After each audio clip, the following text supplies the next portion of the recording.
is there? Okay. Yeah, I'll just go live, and Yeah. I have started that stream. You can check the link in the group. I guess I have shared in the group. Yes. Yeah. Yeah. Trying to open that. Oh, okay. Okay. Now we are live actually, and I can see your studio.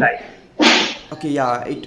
You, can you go back to the other page? Yeah. I just moved it to the. Yeah. I think you might seeing my current. Okay. I'll just cut this couple of pages. We are live actually. I'll just cut this. This is mute. Okay. Yes, I can hear you there. Okay. Okay. I'll just start this recording here as well. And now, uh, yes. Can you share? I mean, ping about this live in the public group, Anand. Yeah, sure. I'll do that. I'll take care of that. Okay. Yeah. And FOSS commit as well.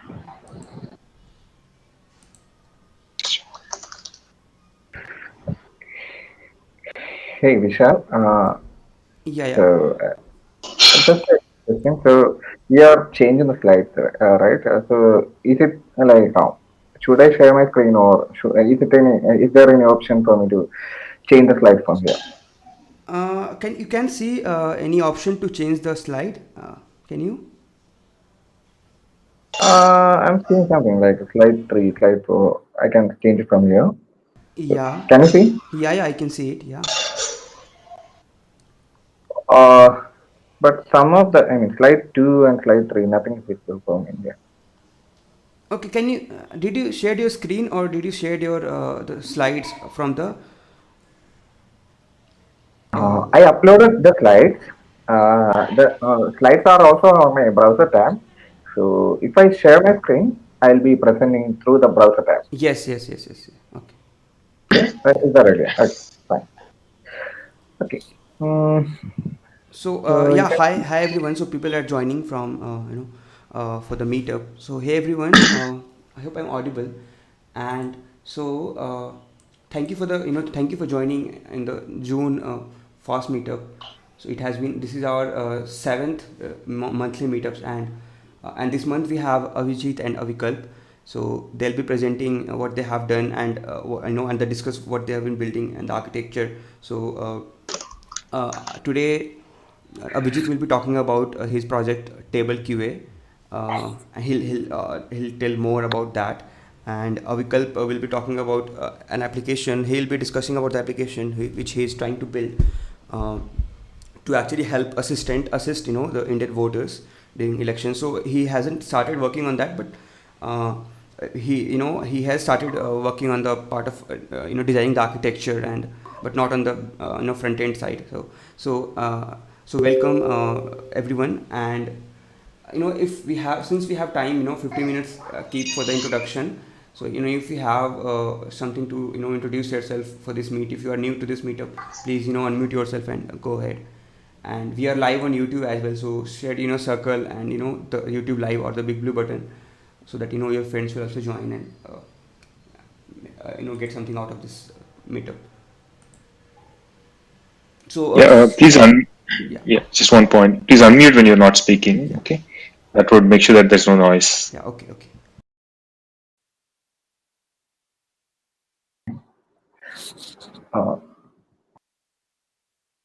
You are now muted.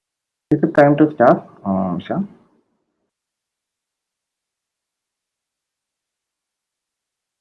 Hey Vishal. I think he wanted You are us to now kind of do unmuted. a round of introductions. Vishal, I mean, shall we Yeah. quickly do that, or? Yeah, you Yeah. can. Someone who is new here can actually. No, I think we're just like six of us, right? You can just do all the quick round of introduction for everyone. Okay. Yeah. Hey, I'm Anand. I work for FOSS United. I'm quite passionate about open source, and currently, what I work on building, and we're trying to build an educational platform at FOSS United. I'm trying to build a new course for introduction to programming You are now to muted. observable beginners. So I'll probably show some of my work at the end of this session. Yeah. You can ask me any questions here or on Telegram. Yep. That's about me. So who want to go next? Maybe Vishal, should just start next. Uh, To the yeah, You are lead. now yeah. unmuted. Hi everyone. So I'm Vishal, and I also work for FOSS United. And at FOSS United, my most of the time work like goes with the non-profit organizations, which actually is trying to help get help in the technology part. So I use make use of ERP Next tool, and help them in the like implementation of, and the implementation of ERP Next to make sure they are managing their accounting, finance, and everything through that platform. And apart from that, I organize this meetup with Anand and other FOSS United team members. And yeah, that's about myself. And I'm really interested about I do not contribute, I mean, in open source yet, but I'm really passionate about, and I'm looking into Frappe framework, and hopefully in coming days I'll be contributing to that project. Yeah, thanks. So rest can we have Oxalorg, I'm not sure how to pronounce that. Prasad is there, so yeah, you can introduce yourself. Hey everyone, this is Mitesh here. You are now I muted. work at a company called Gaiwan, and although we are a for-profit company, we do have a separate open source organization called as Lambda Island, where we do a lot of open source contributions to the community, the closure world. So that's pretty much it. And I also kind of do a lot of open source stuff separately. There is another repository called as Paryati, where we are building a non-profit like a Buddhist Pali Kanan website and mobile apps. So I contribute a lot of stuff there as well. Hey, hi guys. I'm Prasad. I'm from Paper.inc. We had shared this on the Telegram group last week. It's a open source e-paper development board. We are mostly in hardware, and this is my first meetup with FOSS United. Thank you so much. So You yeah, are thank now you everyone who unmuted. is joining from YouTube. We have people on YouTube watching us, and 9 people here as well. So rest, Aswarya is here. I mean, Tushar, we can please unmute yourself and introduce. That would be great to interact in later, during the meetup or discussions. You are now muted. I think they You are haven't now joined through the unmuted. audio yet. So anyone else want to start, introducing themselves, or should we start with the presentation of Abhijith?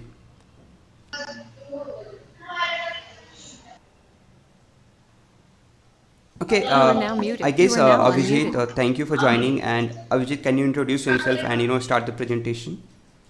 Yes. Hey everyone. So good You are now afternoon. muted. I'm audible, right? Okay. Myself, Abhijith Neil Abraham. I'm an AI researcher. I mean, I do research and build new AI-related products at Saama.com. So basically, it's mostly NLP and AI-related products that I work with. So I have done several open source in my past, and even now I contribute. I continue to do so. So I would like to share, I mean, my passion on open source, and one of the few products which gave me a lot of leverage on the open source community.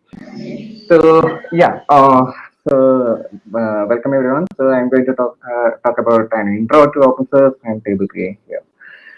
So FOSS actually means free and open source software, as you already know. And yeah, so I'll be talking about what is open source. So when if you have heard about open source software, it's not necessarily free software, but the source code is made freely available, so that you can see the source code, you can understand what is happening there, how the software is built, and you can even modify it into your own version. So, for example, if you like a software and your company or your personal needs have something, I mean, needs an extension for the software, you can go ahead and build your own version of the software by taking a look at the code, modifying it, adapting it to your own needs, and so and so. say you have an Android app or you have a Python project or anything, you can work on your own version of the software. You have source code freely available. The more number of people seeing the code means more number of others, and it also helps us to easily spot bugs, not just feature improvements. And you can easily spot the bugs and solve it for the main author. So many open source software, as you already know, are hosted on GitHub, GitLab, Bitbucket, etc. And most of the, among them, GitHub is the most popular, I think. You have heard about Linux, Mozilla Firefox, VLC media player, right? So we all use these kind of software in our day-to-day life. So these all are open source software and managed by a lot of communities. And the community interaction is what makes the open source software the best. Okay. So I'll be talking about version control. So what is version control? So if you want to modify a software, there might be you'll be doing it in stages, right? So you won't be coding all of the software in like one go. For example, if you want to make VLC media player, you won't be coding it up in one day. You might be following several steps for that, and probably you might make mistakes, or you might need some other help for say you added a piece of code and you are not sure if it works or not. So you might need to take review from other people. So version control helps you do everything together. So for example, if you are making changes to your source code, version control can track it. Say if you are adding a line of code, you can actually see that version control will show you this line has been changed. So it also helps manage the contributions from different authors or keep different versions of the same project all under one system. So as you know about GitHub and GitLab, etc., the term Git inside it is actually a distributed version control system. So this is a diagrammatical representation of what a version control and Git looks like. For example, if you are the main author of the code, and if you want your software to be publicly available for the use, publicly usable, then you'll be working on the master branch. Nowadays, it's called the main branch. Anyways, you get that concept, right? So this master branch will have the main source code, and major releases of the software will be happening in the master branch. So the little features could be demonstrated as little small branches popping out of the master branch. If you work on that and modify that, eventually you can merge these separate branches into the master if you decide that it is a good feature, or if it solves a bug, or if it in any way improves the source code. So basically, master branch is what the releases are for, but these child branches are where we make the modifications. Sometimes these branches can be called dev branches, where we do a lot of experiments, or it can be given any customized name so that it will describe what the feature we are actually planning for to be pushed into the master. So GitHub, GitLab, Bitbucket, as we already discussed, a few of the top version control systems. Okay. So after that, we'll be talking about an introduction to AI, because when I'm talking about my open source project called tableQA, it is actually an AI assisted tool. So as an introduction to AI, what is AI? So AI is a system where making computers do the tasks which are typically done by human intelligence.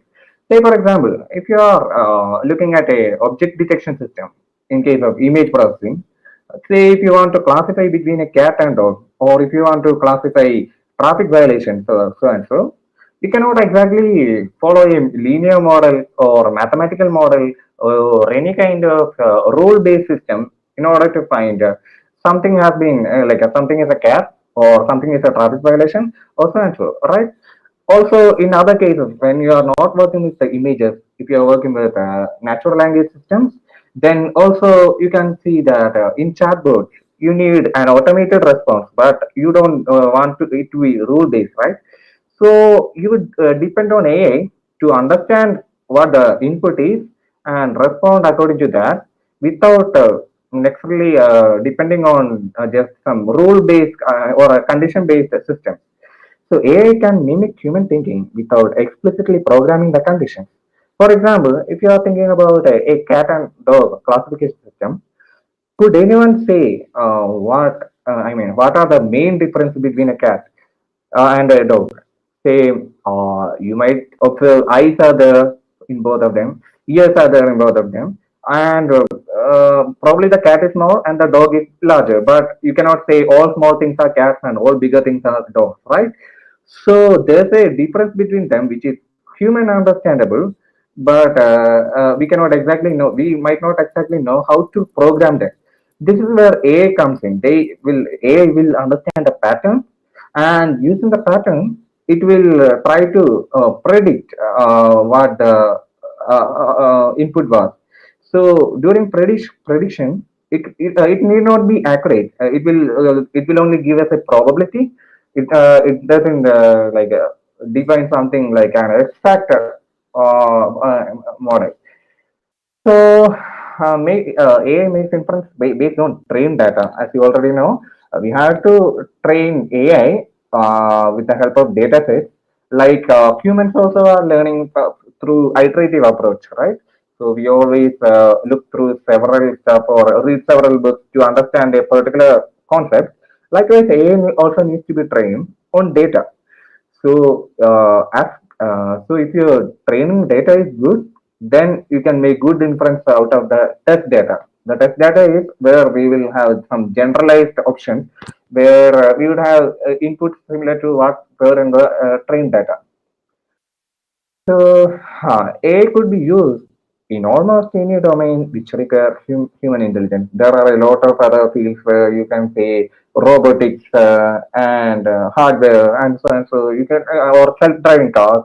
You can say AI could be used in almost any domain which require human intelligence. Okay, let's see. AI is everywhere.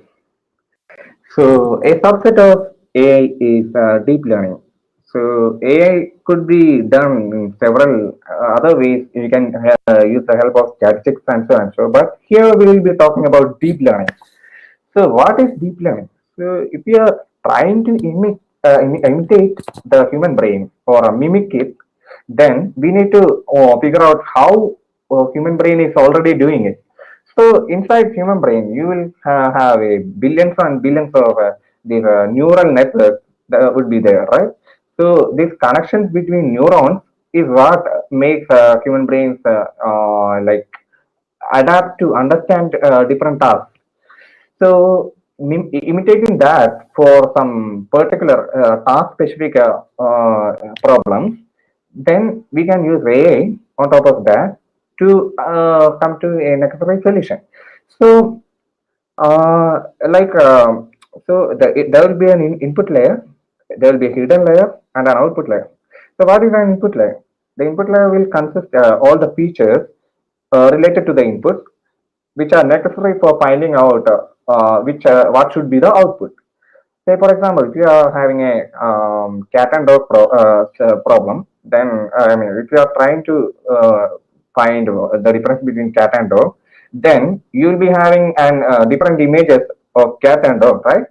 So the images can be 64 into 64 size, say for example. Then your input also would be in that shape because the 64 into 64 that could be the input.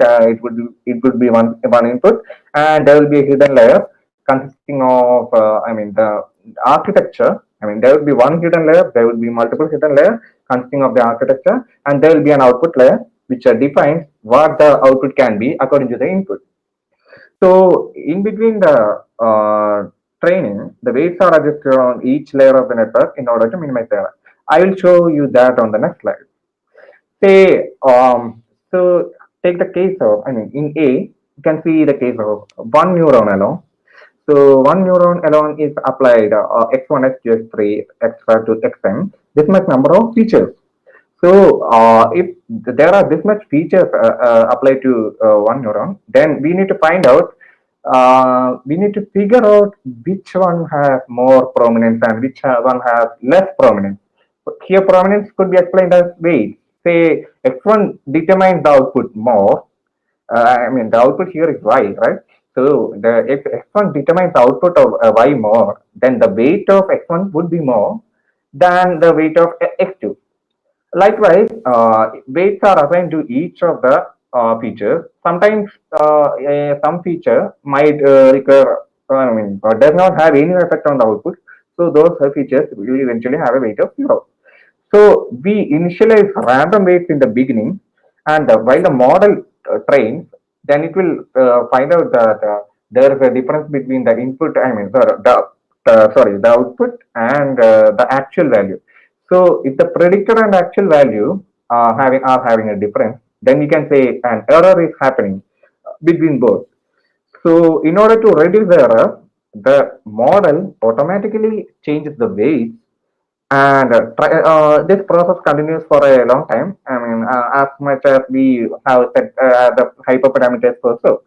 So eventually, the model will converge to a point where x1, x2, x3, x2 to xn will have a certain kind of weight, so that whenever you apply an input, you will get a more accurate output.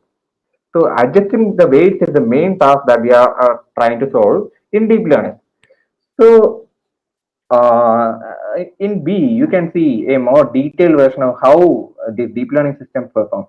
We cannot exactly solve the whole problem using a single neuron, because as tasks get complex, or tasks have more, details or information, then the input layer should have multiple neurons. There will be a hidden layer, first hidden layer, or multiple hidden layers, and they all will be having interconnected connections. Okay, so these connections are changed in their weight parameters, and adjusting the weight parameters happens over each step, and finally we get an output. So this is how a deep learning system performs. So moving on from deep learning, we are going to talk about what NLP is. So NLP is natural language processing. So why do we need natural language processing? We need to understand, and the computers needs to understand what human language is. We all speak in different languages, right? Say for English, Malayalam, Hindi, or Spanish, French, and so and so. So humans have chosen a lot of variety of languages, and the computers can understand things in zeros and ones only. So we need to make that languages understandable by computers, and it's not easy to be solved using some mathematical model, right? Say you cannot come up with any function that would describe a like a human language and convert it into zeros and ones. So in order to do that, we are taking the help from AI models. Okay, so it actually doesn't need to be A, but here we are going to talk about how deep learning helps in NLP. So NLP makes it possible for computers to read text, understand speech, interpret it, measure sentiment, and determine which parts are important. An example would be Google Translate, which uses natural language processing, which uses a machine translation service. You have heard about Google Assistant, right? So it is a good example to say how AI and deep learning helps in NLP, and how you are getting a proper output according to the input. So the next part is word embeddings. So word embeddings are an important invention in the field of NLP. So a word embedding is a learned representation of a text. So in summary, what how a word embedding looks like is actually, if you want to say there's a difference between cat, the word, and the word cat, right? Also, both of these words are similar in a context basis, right? Say, for example, cat and dog both are animals, and they have almost, there are many similar features between them. There are also domestic animals, so and so. So, anyways, if you say something about a cat, it has a good similarity. The word has a good similarity to occur near the word dog. All right. So the each word could be represented in the form of a vector. Say we have a 768 length array or a list which have the length predefined, and say every word could be defined in sort of arrays or lists. Then we could do mathematical operations or any such kind of operations in order to understand the similarity better, right? A more deeper representation would be, a more detailed understanding of that could be explained with another example. Say, if you are embedding the word king and the word man and the word woman, and say if you can do something like do a subtraction between the words king and man and do an addition of a word, an embedding of a word women, then the resultant embedding would look like the embedding of queen. So imagine these embeddings of each word being in a word vector space. It would have, so what are the specialties of vectors? We would have a magnitude and a scale, right? So imagine these vectors split into a, they are going into the word space and they are having a definite order and a magnitude. And then what happens is that when you try to do operations between them, they could be manipulated into finding out the context. So if we could use these word embeddings and train deep learning models on top of these word embeddings, then it would be easier for us to map them to understand what the zeros and ones for computers could be manipulated for. So case study of my open source project tableQA. So tableQA is an open source AI tool for querying natural language on tabular data. So what is a tabular data? You might have seen Excel sheet or comma separated values called CSVs. And all of these will have columns and there are columns, there are values, and there are several rows consisting of these columns and values. So, if you are trying to do a natural language question on tabular data, you actually want to get a result according to that, right? So, that's what my project is in tableQA. So, how it does is that you might all have heard about SQL or SQL, which helps in querying tabular data or databases, right? So we can, if we can convert natural language questions into SQL queries, then we could easily perform operations on top of the database, right? So that's how I plan the approach. So there's a link to the GitHub repo. I can show this. I hope everyone can see it. So the current features according to SQL which are supported are select queries with one column, multiple column, or columns, and so. And we can do operations like count, sum, average, maximum, minimum, etc. So, okay, the features are you can also detect from multiple CSVs, or you can select it from Amazon S3 or so.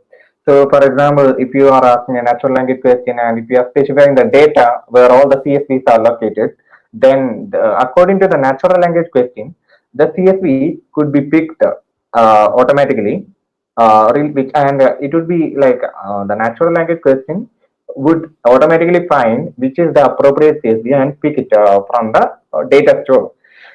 So the supported databases are SQLite, Postgres, and MySQL, Amazon RDS, and so on.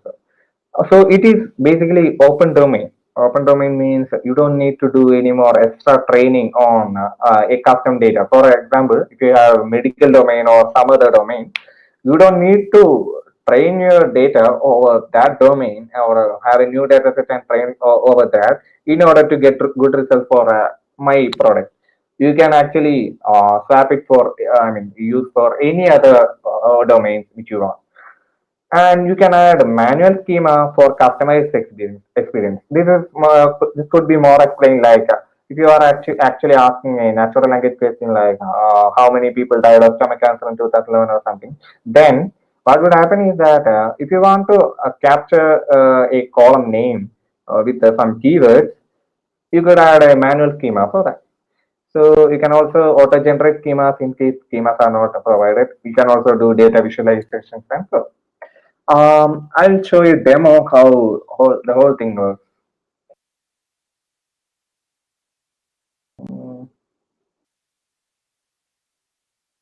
All right. So I hope everyone can see what I'm showing here. So say the first step would be trying to load the tabular data as a data frame. So a sample of the cancer data that I already have can be shown here. So the columns are year, nationality, gender, cancer site, death count, and age. So and you can see the values here, right? So, if I am asking something like how many deaths of age below 40 had stomach cancer, then you might need to do a SQL operation like select count from count of age from something, and get the result, right? So the result you can see is 24 here. And you can also see the SQL query associated to that, like here. Select count of death count from data frame where age less than 40 and can slice equal to stomach. So what it essentially does is you can simply input it using a natural language query and get the result as a SQL query. So you could also ask several other kind of questions, and probably if you want, you can generate a chart if you want. Yeah. Distribution of campsite would be the topic for this particular question. All right. So there, as I described earlier, you can also describe a schema so that columns could be easily captured from the natural language questions. You can add keywords to understand what the columns are relating to. All right. Okay, so the applications of this project could be explained as it could be used as a plugin for chatbots. It helps in intelligent document search tools. So probably this could be integrated into other software where you want to do analytics and so. Those are the applications that I have visualized so far. So whenever you have an open source product, then you will have an MVP, right? So what is an MVP? It is a very important thing to understand if you are trying to build an open source product. Okay, so MVP is a minimum viable product. So it is a stage of a product with minimum but enough features to attract some customers. So you cannot expect your project to have fully fledged features and everything, and to have a hundreds or thousands of customers overnight, right? So you might have a few customers in the beginning. Probably they also might be developers, and they would be suggesting changes to your open source code and so. So what your MVP is at the stage is what determines your initial customers are. So if the MVP is good and the initial customers find the product as satisfactory, then you can also build on top of what their suggestions are for the same product. So if built properly and MVP reduce costs while increasing efficiency, like I said, you can add more features, customer relationships and product quality. So you won't iterate by yourself in every stage of the product. If you are building your open source product into a community, then the community would be what where you will find more features which could be integrated into the product. For example, you are building an open source product mostly for solving a problem in the society, right? Or for solving a problem where someone else is facing it. So if you are solving the problem, and if you solve the problem iteratively so that you can understand how the community needs it, that would be the best open source product that you can have. So here's a detailed example. I mean, if you see think pictures, then you can understand it easily, right? So why is the top one not preferred and the bottom one preferred more in terms of building an open source product? Like I said, you have to build iteratively with what a community needs, right? So, for example, for the first, the first one, that means the above one, what you can see is that someone is actually starting from wheels and building something by something and so and so. eventually only on the fourth stage he is building a car, right? So the step to building a car is shown here, but the intermediate ones, the 1, 2, and 3, these are not usable for any customer, right? Say the building a car takes 4 months, then the first, second, third month, you will not have any customers and the product is going to be useless during that time frame. So, what you need to do is in your first stage itself, have a small product, attract a few customers, add one feature to it or a few features to it so that in the second month or second stage, second release stage, you'll get a little more better product and you will get more customers, you will get more funding also and so. Then in the third phase, you can elevate it more. And in the final phase, when you reach the final phase, you will have built a car, but this time you would have more customers than ever because you have the followers of all the customers from the past four stages. Okay. So how do you actually suggest these changes or no?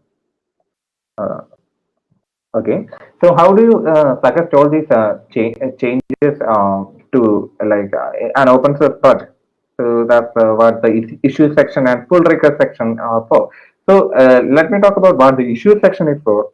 Say if you have any bugs in the source code, say what are bugs? I mean, if your source code is not working or if it is working but still lacks some certain feature which should be there but hasn't been integrated yet, then you could suggest that in the issue section. You could raise an issue like clicking on the raise issue button.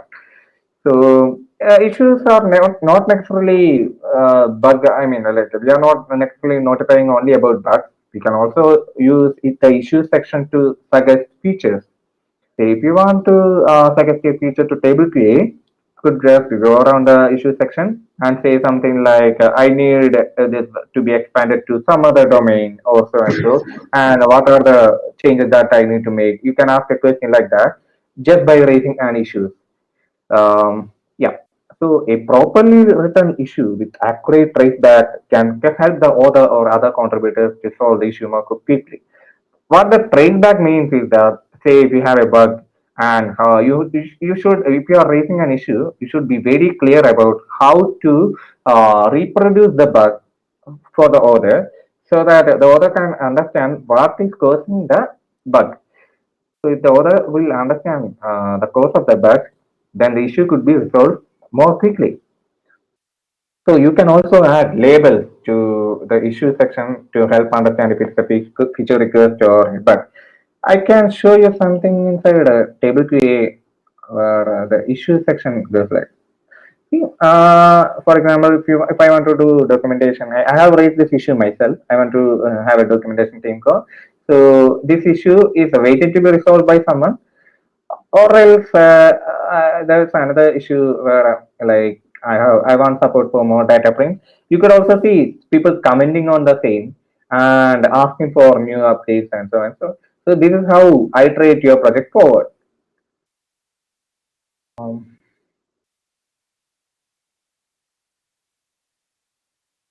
So branches, commits, and pull requests. So I have already spoken about branches and how we handle branches. So for example, if a contributor wants to work on his own version of the source code, they can do the same by creating a new branch. Say if I'm the main developer and I'm working on the master branch, and someone else want to suggest a new change, then they could they could clone a version of the product and work on their own source code. And then if they want to suggest those features to the main branch, then they can create another branch and create a pull request. So what does this all mean? The separate branch would be something like I could put that branch and the source the changes of code associated with that, review that, and I can decide if I want to accept that code or not. So a pull request is more like a friend request that we send in Facebook, Instagram also. We are deciding if you want to friend with a particular person, right? So similarly, for code also we could suggest changes, and if we are making a change, if the other person likes to accept it, or if we are going to suggest the person to accept it, we will be sending a pull request. So we can review the pull request and see if we want to merge the code. And if we decide everything is good to go, then we will merge the code to our branch. This is how we can do one way for maintaining an open source. So what are commits? So commits are snapshots of all changes in the working directory. If a new commit is breaking the code, one can revert it. So if we are suggesting a small change in the code, I can show you what a commit is. So I have done a bug fix here. If you check the bug fix, say I have made a small change to the code. So that's a commits are like snapshots. So if I made a terrible mistake here, and if I don't want that commit anymore in the release, then I can revert my commit and go back to an earlier commit with a different version code. And then I could still keep the integrity of my product by managing commits, by managing branches, by managing pull request samples.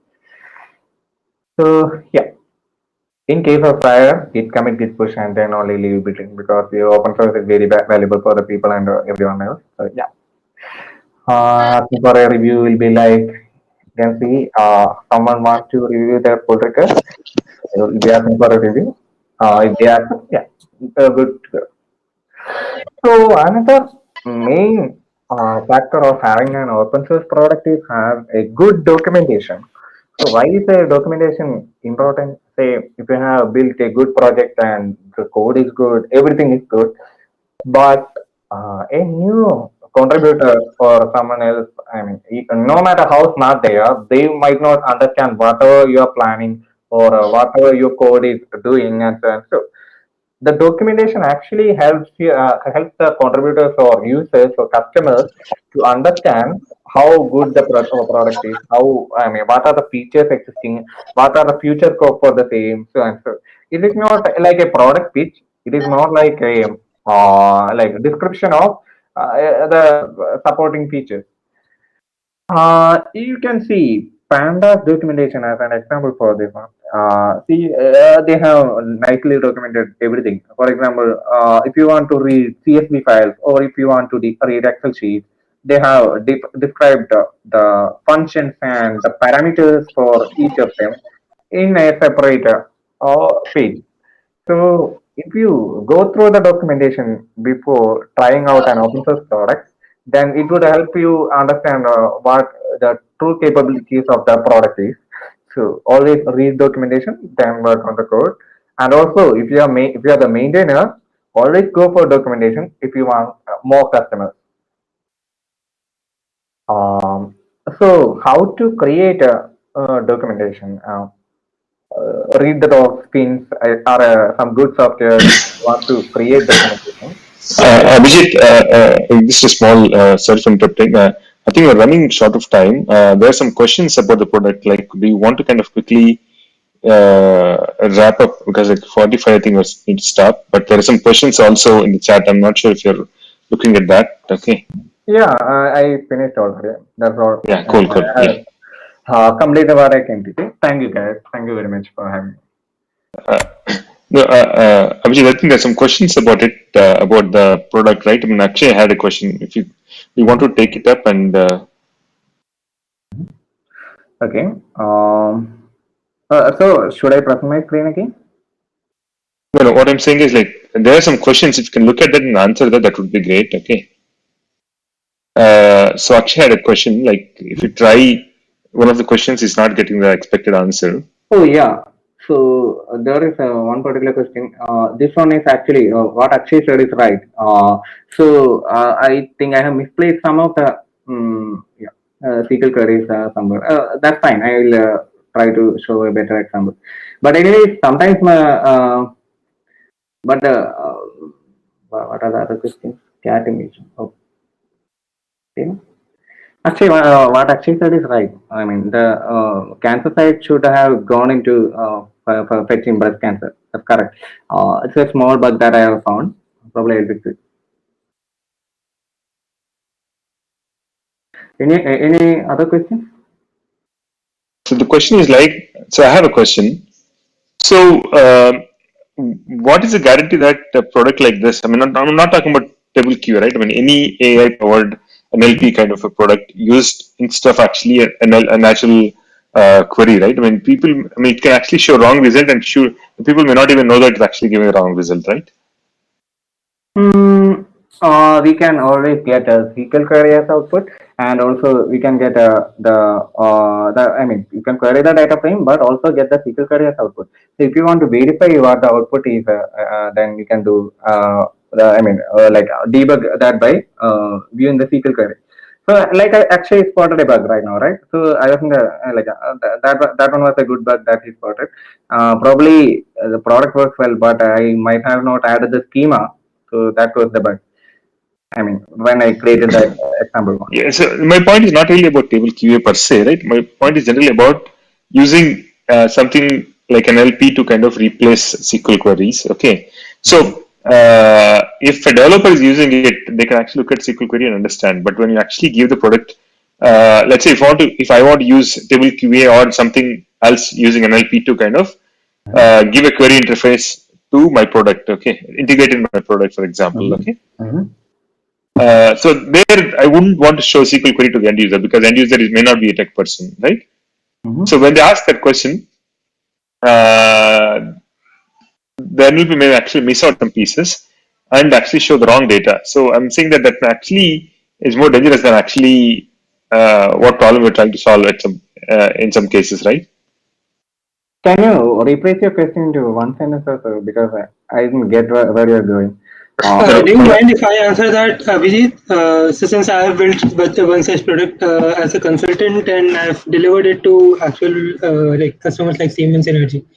So Sure, what happens please go on. is, first of all, SQL itself is very easily, like you can just add rules to convert an SQL into an English statement. So instead of star, just write all, and most of the other words are already English.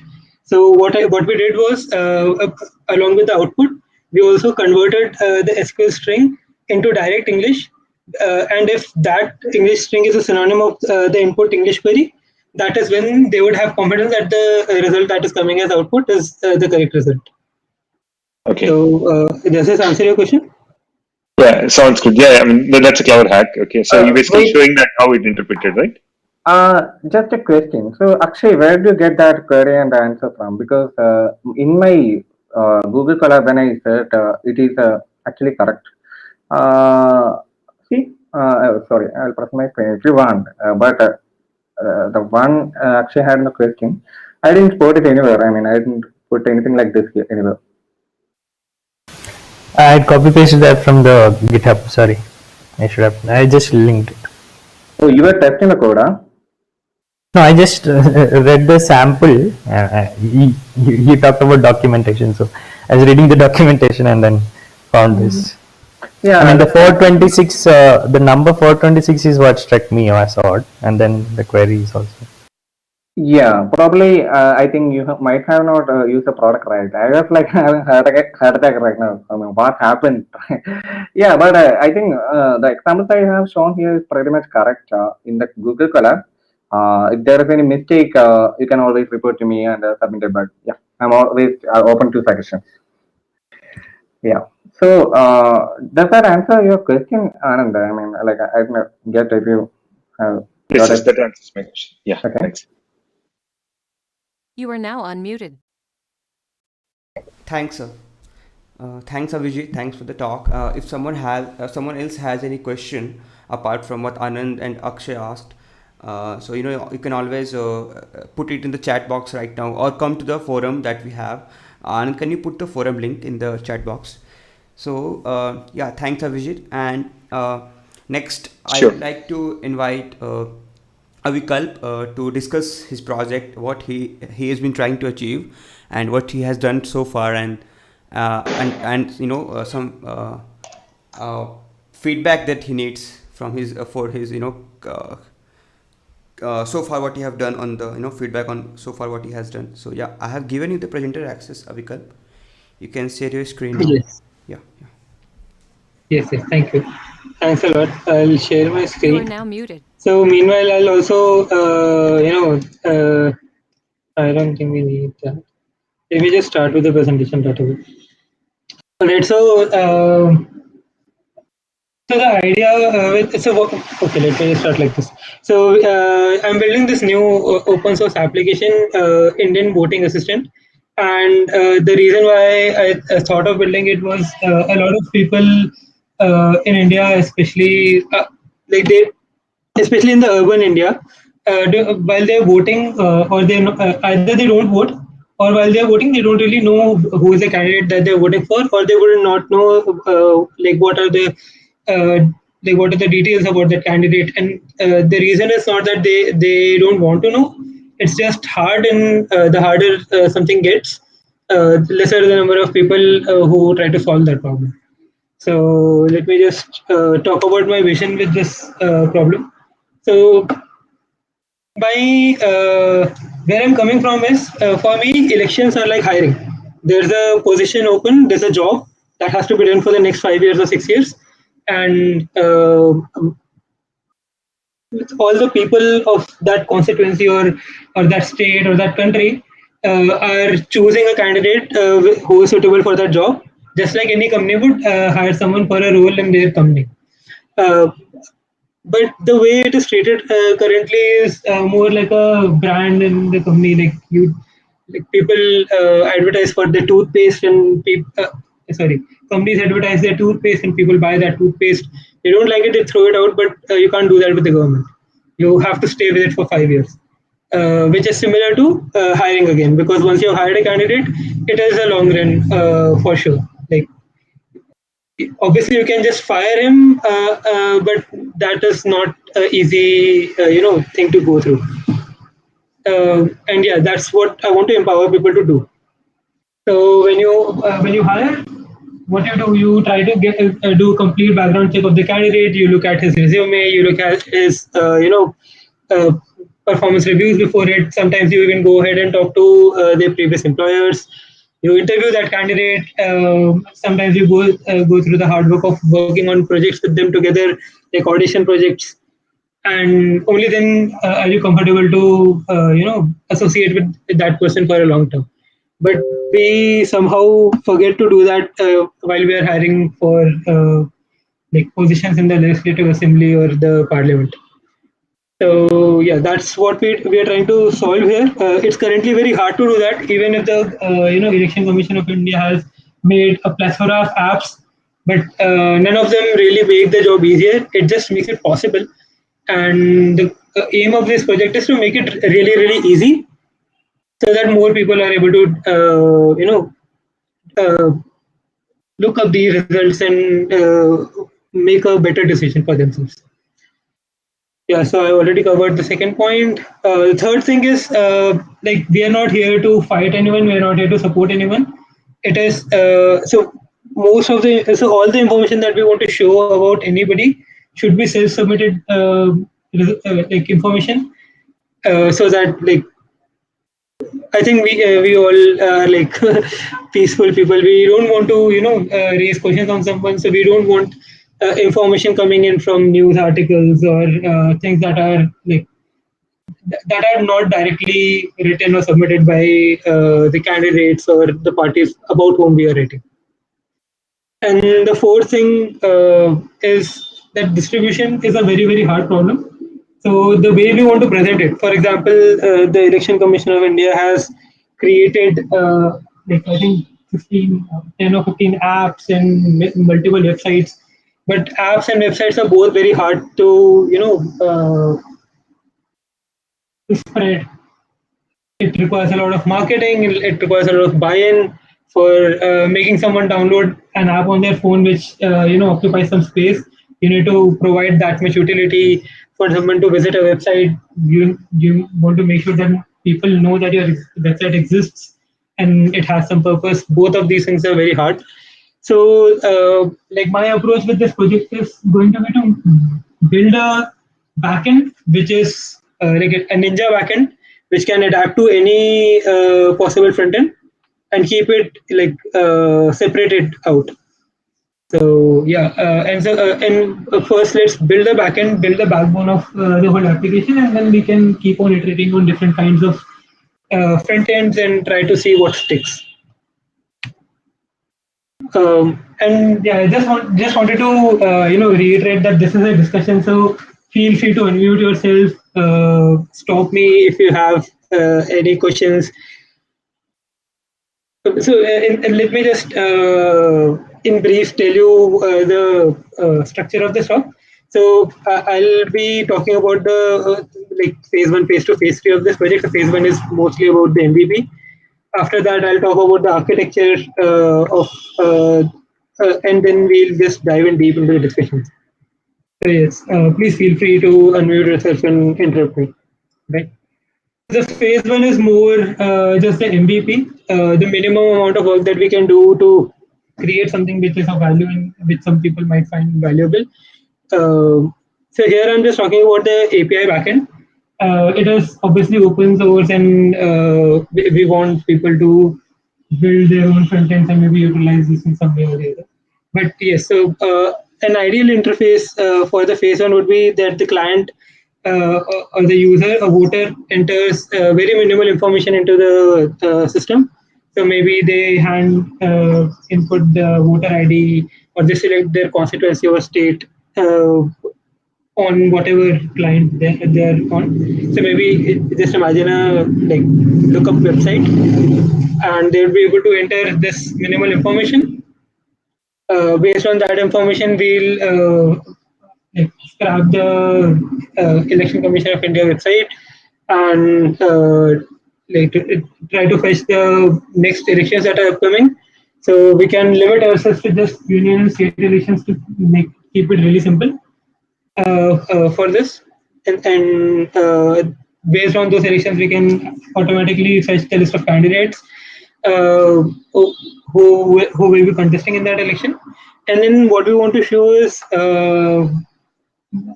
like whenever the client clicks on any of the candidates, we should be able to show all the documents that they have submitted to the Election Commission of India or contesting in the election. So just, what I want you to imagine is this thing that you open your phone, you choose your state or you choose your city, and automatically you get a list of candidates if according to the next elections, and then you can explore what are the different what is in the manifesto of these different candidates, what is their criminal record, what is their track record, and so on and so forth. So is this like clear? Does this make sense for everyone? You are now unmuted. So how do you actually collect the information of all these people who are coming to the election? I mean the candidates, the list of candidates. How will you get the data? So the candidates are supposed to submit these like whenever a candidate contests the election, they need to submit multiple documents to the Election Commission of India, and that's part of their it's mandatory for them to submit these things. And all of these things are actually public information. The only problem that existed before a few years was that it was not easily online accessible. But right now it is accessible online.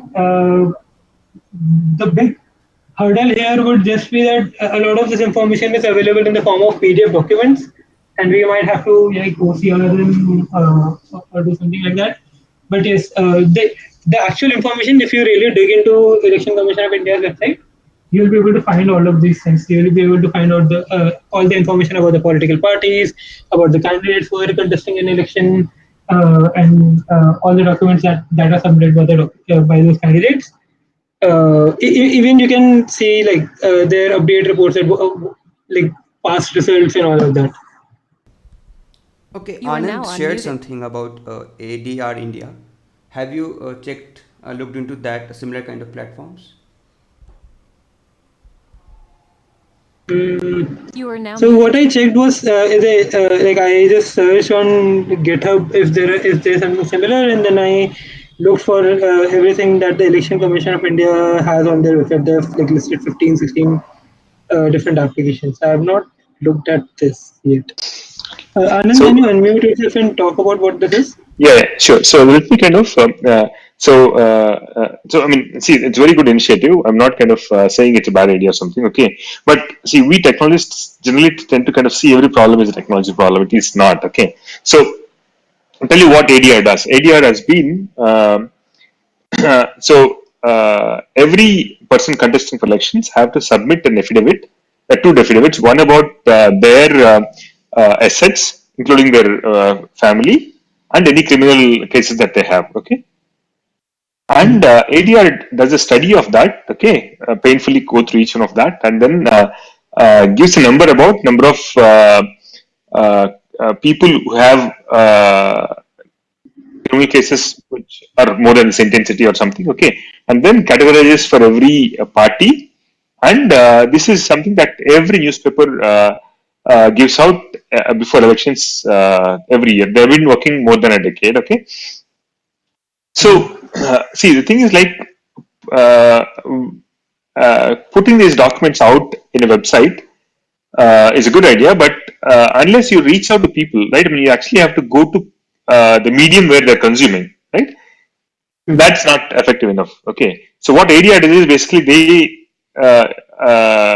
work with the news organizations and then converted that content into a form that the journalists can consume and then use it in their newspapers. Okay. Okay. Yeah. So this is actually very good, and we can actually, I think, use the output of ADR for application. So, like, while I completely understand where you're coming from, and I myself have had this thought before, but the thing is that things are changing right now. Like most of the people, at least in my generation and younger, are they're not subscribed to any newspapers and they don't go through the traditional media at all. What we like to do is whenever there is something that we need to do, we search it on Google. And for example, right now, if I don't track COVID news at all, but if I want to know what is going on in India, either I'll just hop onto this bookmark website, or I will just search it on Google, and Google will come up with all of these widgets. So my idea is that after we have developed it enough, maybe it can get integrated into Google search widgets, and you can see all of that, all of those insights, and all of that really easy to use interface right here. So whenever somebody wants to read and you want to find out what's going on, they just search on Google Elections, and Google just brings these things up, and you just choose a candidate, maybe see small, infographics or numbers over here which can summarize this data. So for example, what ADR has produced, we can use that to show those insights right here where it is really easy to consume. Yeah, so I mean, I think, see, I think there are people doing that work already. I think myneta.info, I think they try to do something like that already. Okay, but I think the broader point I think you should kind of, I think you have to ask some broader questions here. Okay, one is like, why would that be? I mean, who is going to consume this information? Okay, and why would that be helpful? Okay, now your assumption that people actually vote by looking at the candidate's profile. Okay. Now, is that really true? Okay. That's not my assumption. Okay. That's the goal. That's where we want to reach. Okay. So, because let me just clarify why I want to reach there. So first of all, so the way currently election and campaigning run in India are similar to what happens in the US. So there's like a lot of marketing, which is mostly around the main leader candidate. That's so it's mostly about marketing the parties, which works in the US because the US has presidential and top-down, their whole democratic structure is like that. But the Indian constitution and the things that are written in Indian, civil code are made in such a manner that they want every constituency to have its own representative. If the representative does not represent their constituency well, then everything else doesn't really work out for the public. So currently, people are voting based on parties or whatever affiliation that they have. I'm talking about urban areas. Things are very different in rural areas. I'm just talking about the urban areas, like the bigger cities, tier 1, tier 2, and maybe some tier 3 cities. So people usually just vote based on their perceptions of the political parties or something like that, and most of them don't really know who is the candidate that they're voting for, or what are the beliefs of that candidate, how are they going to represent the public of that constituency. So the idea is to make it easier to find that out, so that they can make a more informed choice about who they want to vote. So people only consume what is easy to consume, right? And all the political party propaganda is really easy to consume right now, whereas this is not. No, I mean, the reason kind of bringing that up is, let's see, I've seen many projects like that. Okay, for example, Arya started a project called Watchdog.net in the US to do this similar kind of thing in the US. Okay, it's not there anymore. Okay, so he started that, spent almost a year kind of building that. He actually not only kind of get the information, but what kind of bills they supported, what are the sources of their funding, all of that you can kind of know and make informed decision about it. But then soon what he realized is like transparency alone is not good enough. Okay, transparency will not is an important piece, but that's not enough to bring a change. Okay, so you need to kind of have activism and execution. I mean, all of that. I mean, there's third one. I forgot what it was. Okay, so and then he decided to kind of shut down the project and then move on to activism. Okay, so you actually need people. Transparency is an important part, but that alone would not bring changes. I think something that we have to kind of keep in mind. Unless someone completely agree with you. I completely agree with this statement. Yeah. So what I'm saying is, if you really have a passion to kind of bring some change, okay, I think you have to look at the broader picture, not just transparency alone. Okay, I'm not trying to discourage your work, but what I'm trying to say is like you have given me more validation. You said that transparency is one of the main one of the 3 pillars which is required for change. So there is no transparency right now. Without transparency, no advocacy can do anything. Yeah. So try to see. This is the first step towards change. Yeah, so try to see other people. How would they shut down Watchdog if they have realized that transparency is important? Like they should at least keep that up and start, advocacy. Yeah, I mean, I think we're kind of completely detouring on something. I thought maybe it's a good discussion for some other time. Okay, so I think let's move on. Thanks.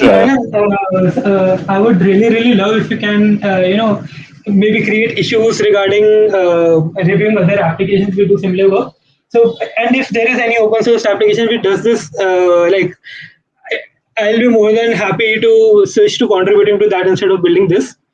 But in whatever I searched, I wasn't able to find any open source work where we can contribute to it. There are a lot of apps that even I said that ECI has built like 15, 20, 30 different applications, but they suck. And so feel free to ping me on Telegram. I mean, happy to kind of have a chat. Okay, because for example, I have worked with ADR, tried to volunteer with ADR at some point. I didn't volunteer directly, but someone I know was working volunteer for them. I kind of worked with them and tried to archive their affidavits and kind of see there may be a need to kind of help these organizations who are already doing interesting work, because they're not tech-savvy organizations, but they're very effective in what they're doing. Okay, so maybe kind of something that you can actually help those organizations to be even more effective, etc. Okay. Right.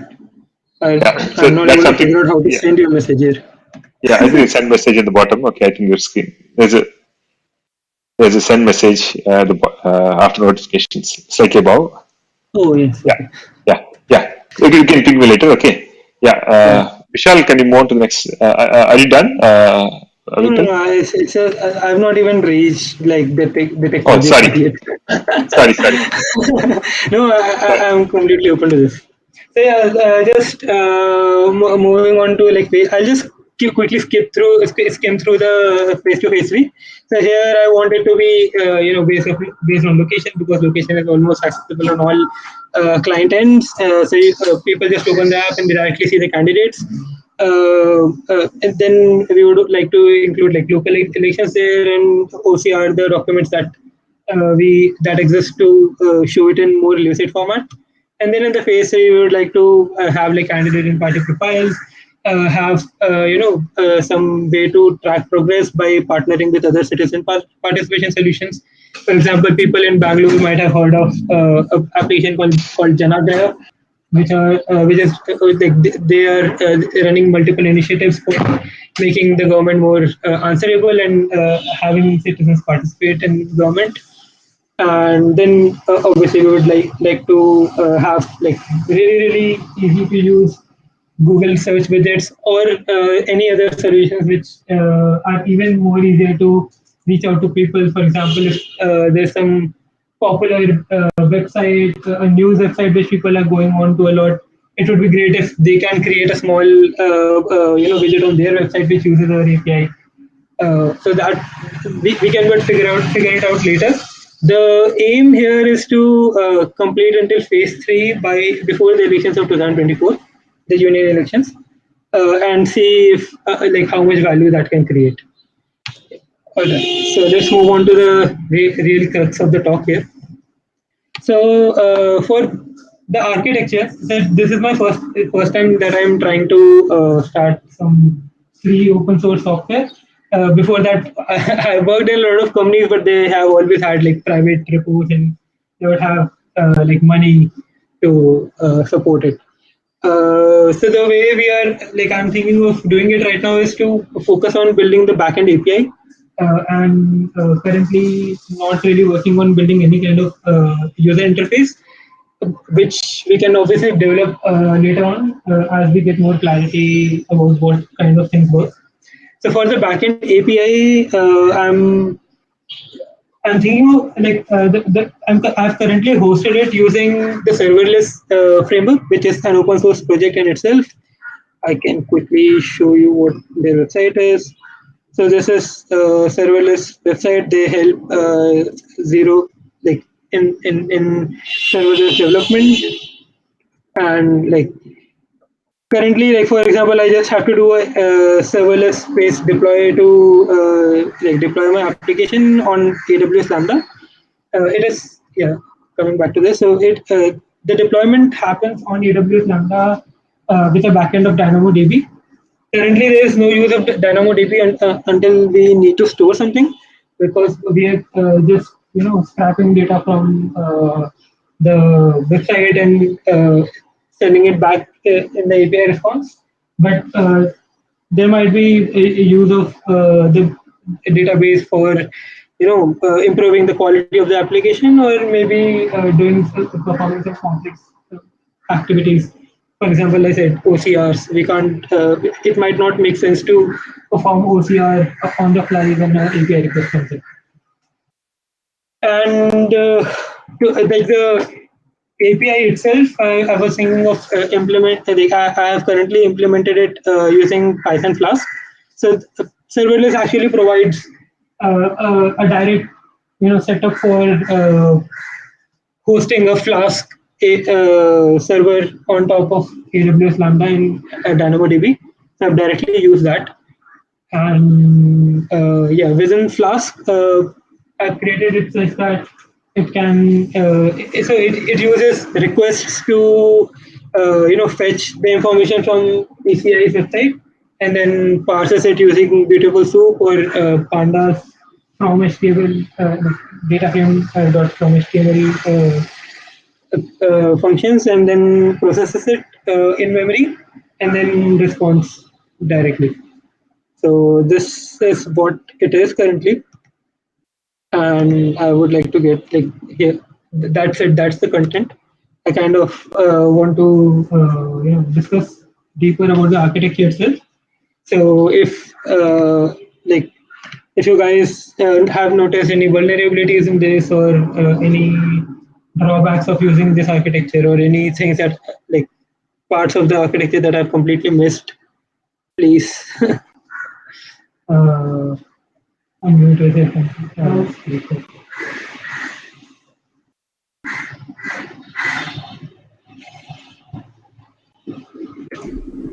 People writing on the chat.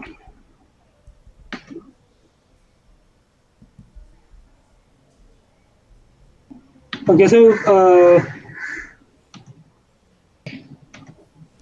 if there is any knowledge gap that you would like me to go through, so that you can comment on this one, maybe people are not already used to serverless, so I can maybe go through the website of this product or something, if that is useful. Yeah, so let me ask a question. Why do you choose serverless? Why not just use SQLite DB or something like that? that someone can actually run locally? So we can run serverless locally as well. So I'm currently running it locally. So right now over here, okay, let me just make it more lucid. Oh, I've exited it. Okay, let me just kill this again.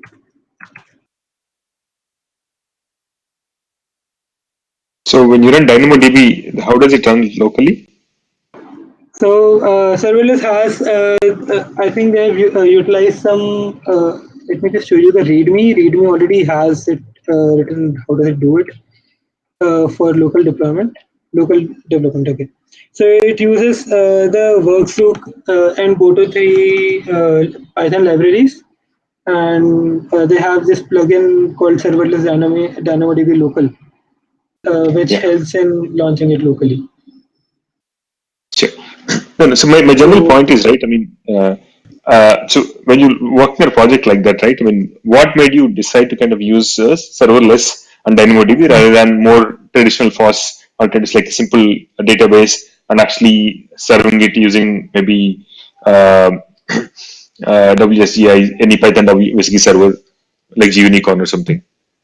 So what I wanted to do was to create a like always available endpoint, and I don't have any servers to directly run the endpoint. So I wanted to use the like existing serverless architectures like so there's AWS Lambda, there's Google Cloud Functions, there's similar services in other places. I could have even used Heroku, but like everything had a price, and it seemed like something that was popular. So I thought that maybe I can just go with AWS Lambda for that. Got it. Yeah. Right. So, right. So to summarize, basically, one was cost, that this would save up on costs, and the other was that it would save up on operations, if I'm understanding correctly. Yes, yes. So if you try to like do some development and directly deploy it on AWS Lambda, so on Lambda you can either write code on their website or you have to upload like zip files. I was earlier doing that, and it was really painful. So Right. that's when I searched for ways to do that like directly from code, and I found out it's open source. So I thought that there's no harm using the open source like repository to run this. So I thought it makes it easier for me to deploy and develop. So I just went ahead and did that. Fair enough. Can you serverless without creating an account on serverless.com?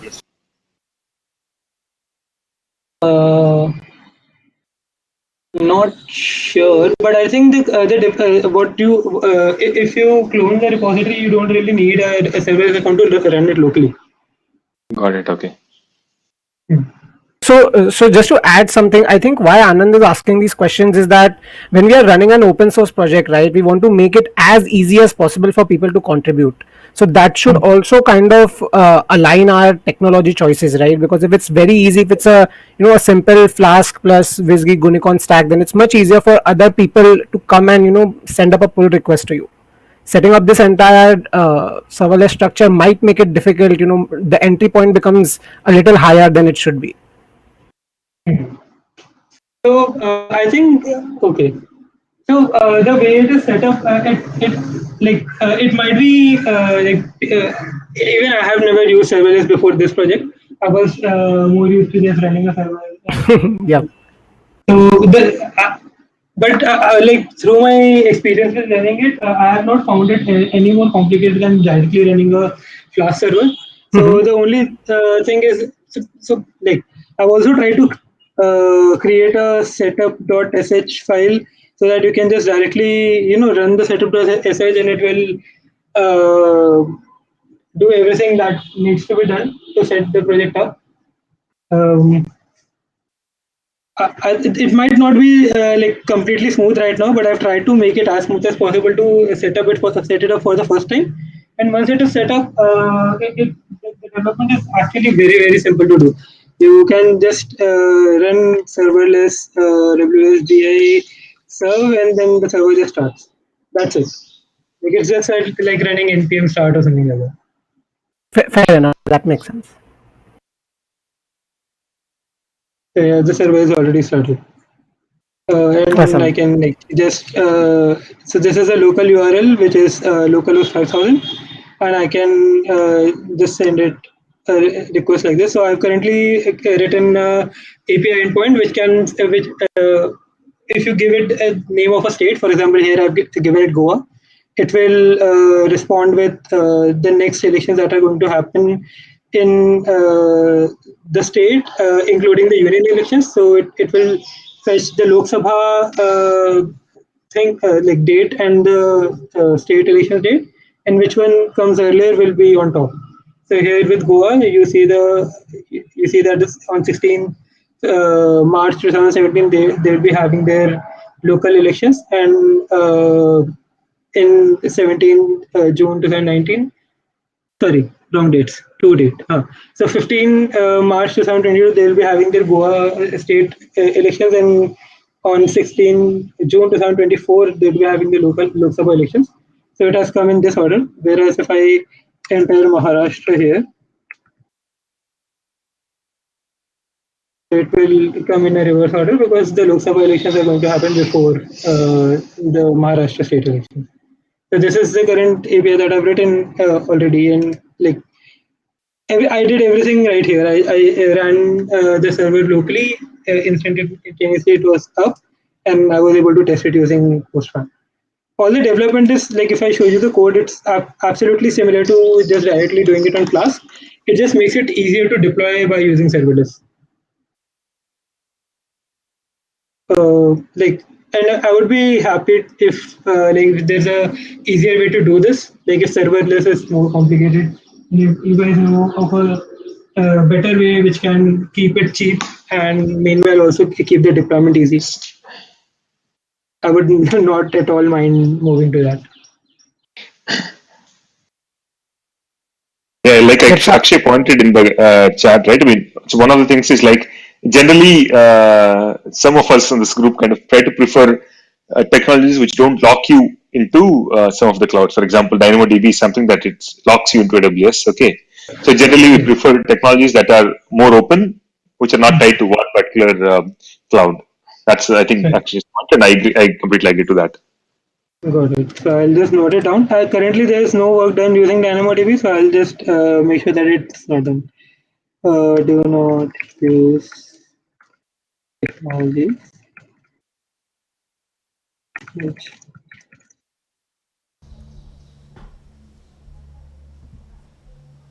You are now unmuted. Thanks, Avikalp. So, do we have another suggestions for Avikalp here? You know, if you have, we can actually move on to our next community discussion. You know, if someone is not. Vishal, Yeah. I'll just give one session. So that ECI scraping ECI website is a good thing, as in it's public data that's supposed to be available to public, and there are different communities like DataMeet and many other open data communities, Wikidata also for that matter, trying to do that. So it will be great if some of this work also contributes the data in a machine readable format into these data projects or projects that are focused on putting these data together. Great. And are these databases like are they just available like the CSV files or something, or are they available as API endpoints or something where we can automatically contribute? No, it's a CSV and JSON. Okay. Alright, I'll connect with you later to delve deeper into it. Can you just tell me your name again so that I can ping you later? Was it Anand who suggested this, or? No, I think it's. Yeah, I put my Telegram username in chat. Yeah. Awesome. Thank you. So just to make sure that we have covered everything, I just opened these two questions. What kind of architecture would make it suited for FOSS project? I think we've discussed this. And how can we make it more cost effective? Even with this, there'd be some cost that would come on higher traffics, right?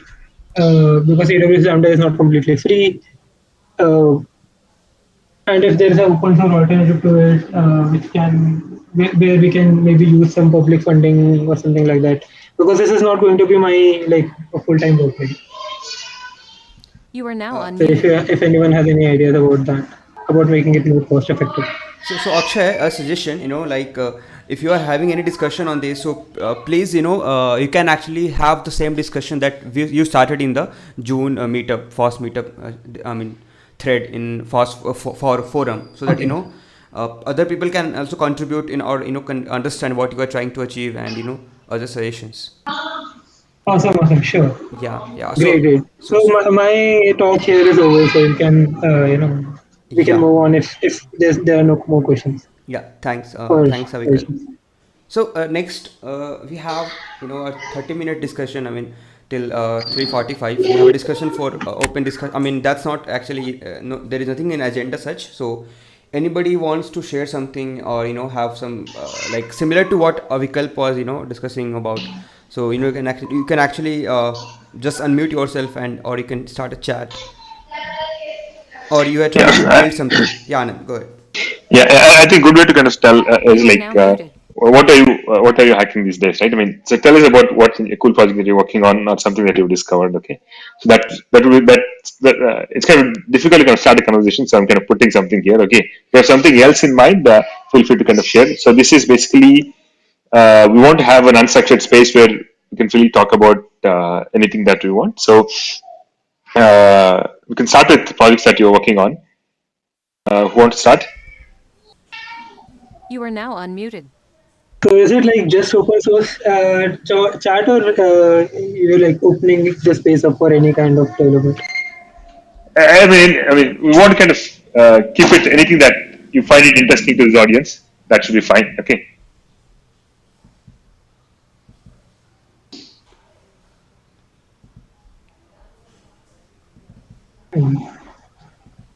So I actually just wanted to discuss. So a lot of people in this community are dedicating a lot of time and effort to building open source software. I want to know, how do you like fund yourself? How does money work in the open source community? Apart from like You are now opportunities muted. like GSOC or RGSOC and all that. Are there any like more consistent ways of You are now unmuted. earning through open source? So actually, in today's talk, I have, kept 5 minutes for the grants that actually FOSS United gives. To just to promote, building of FOSS projects. So I'll cover that in that particular slot, 5 minutes of slots. So I'll ask others to, say if someone has other source of. Yeah. So the multiple ways. I think this discussion kind of came up, some time ago. Maybe in the Telegram group or here. Okay. But broadly, like multiple ways how people get funded in open source. Okay. One is you go and work for an organization that work is completely open source. Okay. So there are organizations like Mozilla and Wikipedia, Internet Archive. You can go and actually work in the organizations, and everything. You get paid to kind of work on open source projects. Okay. Or for example, FOSS United, right? So that's one option. Okay. The other option is you try to build a business around it. So you try to build a project which is good enough, popular enough. Okay.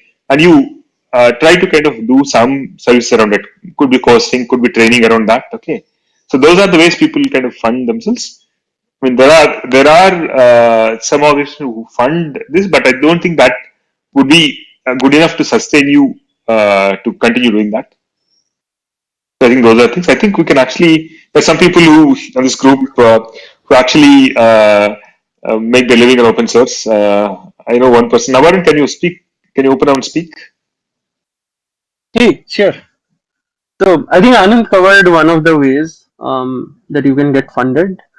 So there are organizations which give you grants in order to work on open source. But I think the best bet usually is if you are working on a popular project, which several or some companies are interested and they have their stake. So you can pitch to them that, hey, why not have an open source team? It's a difficult path, but then there are opportunities which are opening up in the recent times also in India. Outside India, it has been there for some time, but in India, it's very new. But more and more opportunities like that are opening up. Other than that, you can basically run something like Patreon or GitHub sponsors. I just checked that still not available in India, but I still pasted the link if you want to join the program. They have some beta waitlist or something, I guess.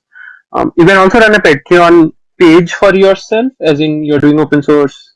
Feel free to fund me, something of those sorts. So those are the ideas like I have when you want to get So funded. yeah, follow up on one of the ideas that you said, like the Patreon or others, things like that. Uh, I understand that when it's something related to entertainment, like YouTube videos, a lot of people already like if they have a good audience, then there's direct visibility of how they can like pay these creators. How does that happen for like open source development? Where do we get the audience? You have to make your project popular. So Yeah, it's exactly. all That about. question, like, where do we make it popular? Where, like, what is the avenue? Well, so that's a different discussion. In my eyes, like, so it's about now utility of your project to the people. So, for example, if I have things like Kitty or RipGrep, which are like consumer end products which can be used by lots of people, that brings a better pitch that hey, sponsor me so that I can work on those tools, because that helps you at the end of the day. So you have to build something which people like and people use. Yeah, so let me kind of add something to that, right? See, most of the open source softwares are built to scratch the creator's itch, right? You do something because you can't stop doing otherwise, right? You want to kind of create something, okay? That's how most of the things are done, okay? Otherwise, you want to kind of make a living on open source. You basically, that's a business pitch, okay? You want to kind of have people who want to put money on the table and pay you to actually doing that work, okay? So that's like running a business, running a startup, okay? So you have to find out product market fit, and you have to find out who are your consumers, and you have to do the market research, and then find out how can you actually sell this product to someone, okay? So I think there are two different ways. Like, people do stuff just because they wanted to do, okay? Other thing is like, people, I live so much, I actually want to quit everything else and do something, okay? Then you have to kind of, you fall into other category. You have to figure out how do you kind of pitch that idea and then sell it, I guess. Did that make sense? Yes, that answers my question. Thank you, Anand. Suraj has something to say. Just to add to what Anand said and give some examples, right? So, for example, there's this product called a Sentry. So, although they are open source has nothing to do with what they are doing, right? They have an independent business altogether, which they are marketing, promoting, finding businesses to buy their product. Similar to, there's one more company called as Posthawk, which started off as an open source analytics product, and they ended up getting from YC, right? They found some customers who were willing to pay them, and that is how they moved on their business model. Like, open source is just a way for them to give back a little to the community, to get more people interested in their product. It's kind of a marketing thing for them, and of course the philosophy. Yeah. One interesting thing about Sentry is actually, Sentry was built when the creator was actually working in Discuss. Discuss is a comments platform, okay? At some point, it was the largest Django installation, okay? So he was working as an employee in Discuss, and then he created this open source project because they want to use it internally. And then he continued working on it independently, and then he came out of it organization, and then started running that as a business. And actually, he hired Armin, who was a creator of Flask, to work with him. I mean, it's kind of quite an amazing journey. Oh, wow, that's interesting. I don't know about the history of Sentry. And it's a great product at the end of the day. Absolutely, yeah. I've seen this entry symbol before in my Jira board, but I've never used it. Just exploring it. Thanks for sharing. So one more way I think that we missed is mostly not full time, but it's like join a role which gives you a partial flexibility of working on open source, maybe 10% of your work time. That is still less, but it's like having a middle ground. So you do some downstream stuff as well, but you can work on your upstream stuff. There are some companies which do that. Not much. I don't know of examples. So maybe others can pitch in if they know of such examples. Usually, like Google had this 80-20 kind of rule. I don't know if they do. Yep, the company I'm working at right now. So, like I said, right, there's this organization we've built around open source, github.com/lambda island. So we do work on open source, and we kind of use that as a leverage of show our expertise to the world in the Clojure community, and we kind of end up getting a lot of companies kind of approach us because of the open source contributions we've made, right? And the best part is I get to work a little bit on open source, and I get paid for it. So that's amazing.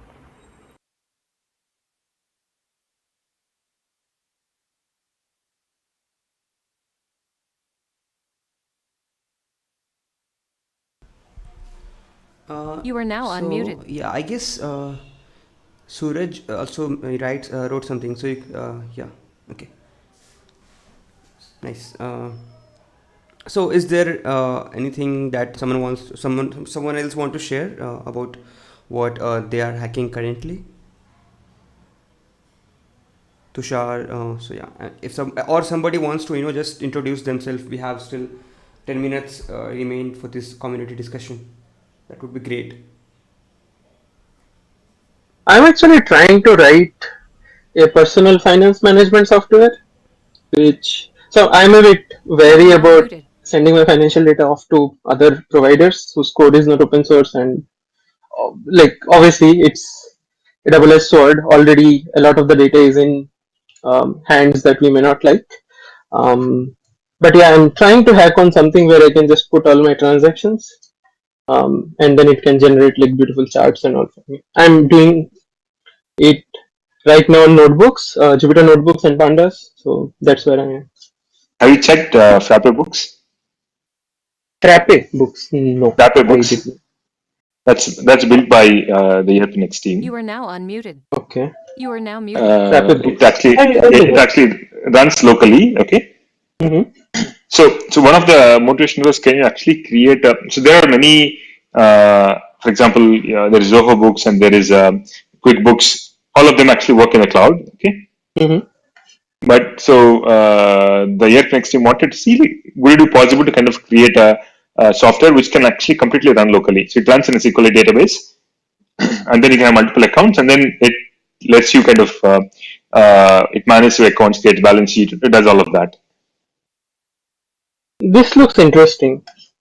So what I'm trying to do is less from a transaction management point of view. Like I don't want to maintain like ledger and books for myself.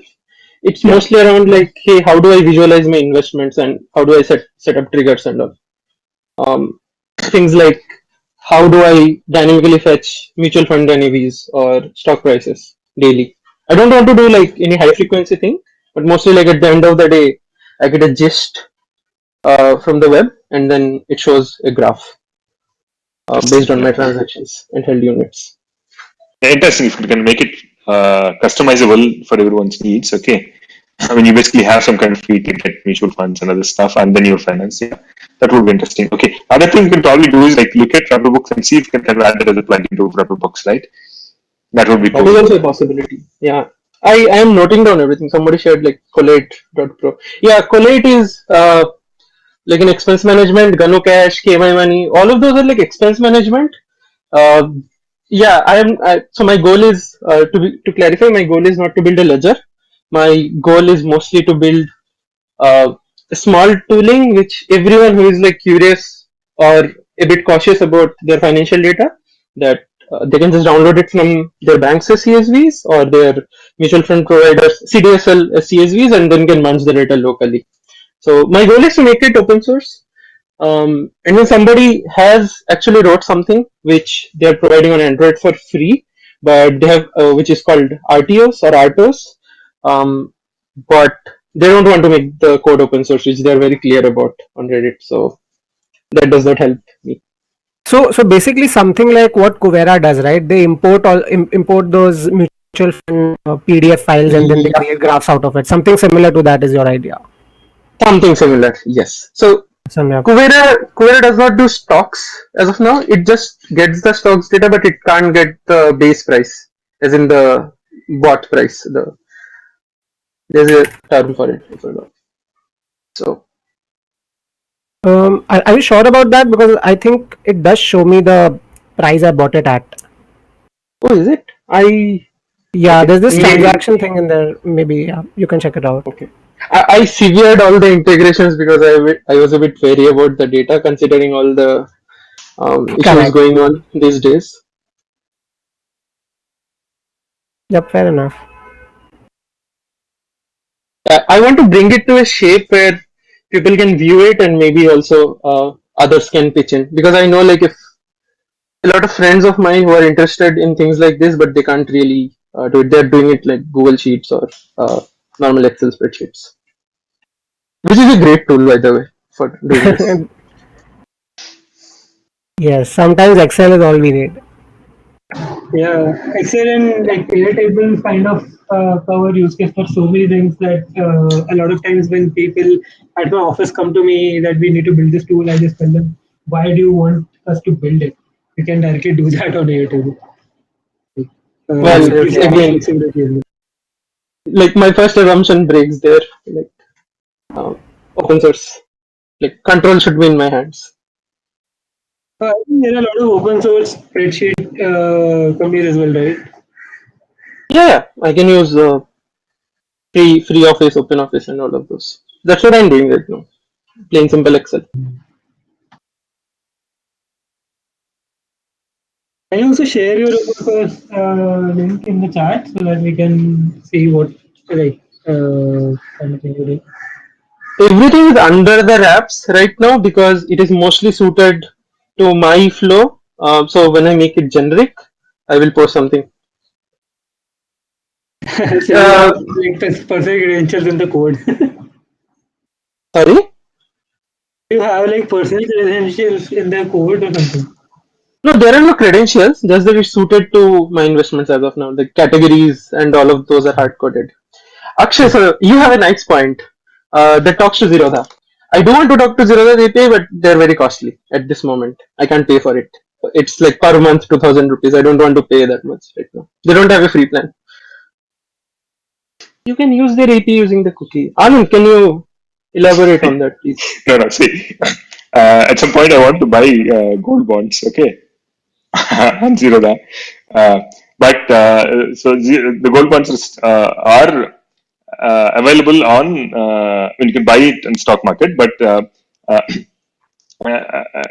the volume is very low, so the price usually fluctuates a lot. So I really wanted to kind of look at all of that and find out which one is kind of cheaper and buy that. Okay, so I wrote a simple like Python program which actually talks to the API, gets that, and then prints a table and then just look at it, review, and then make a decision. Okay, I mean I just did it for fun. Yeah. Can I get the code? Sure, yeah. So what I do is basically I copy the cookie and put in, I don't know if Kailash is not here. Okay, so see, basically you need a token, but you can use the cookie as a token. Yeah. The SL looking at it. Yeah, I'm sorry. You are now it's unmuted. recorded. Sorry. Yeah. I'm pretty sure they would have like some API fairness rules set up. Like if you blast their API, they will ban the IP or something like that. Yeah. You don't need to blast it for your personal work, right? So if you're passing on your own cookie to your own program, it's representing you. They shouldn't have any problem with it at all. Still, it would be, I think, out of the fair terms of use. Mostly, it's outside terms of use. Yeah, I guess tomorrow my Zerodha account gets terminated. Well, they do have a Zerodha API, which they take like 2,000 per month for some. I think that's actually other business to kind of build on top of their API. Yeah. So I would actually be happy if they have like 30 API calls per month, because that's what I need at max. I need an API call a day kind of plan. Yeah. That's why these like that's why I was in my open source project also I'm going for these GCP or AWS because they have such plans that we can use it for free for low traffic. It actually helps a lot. Yeah.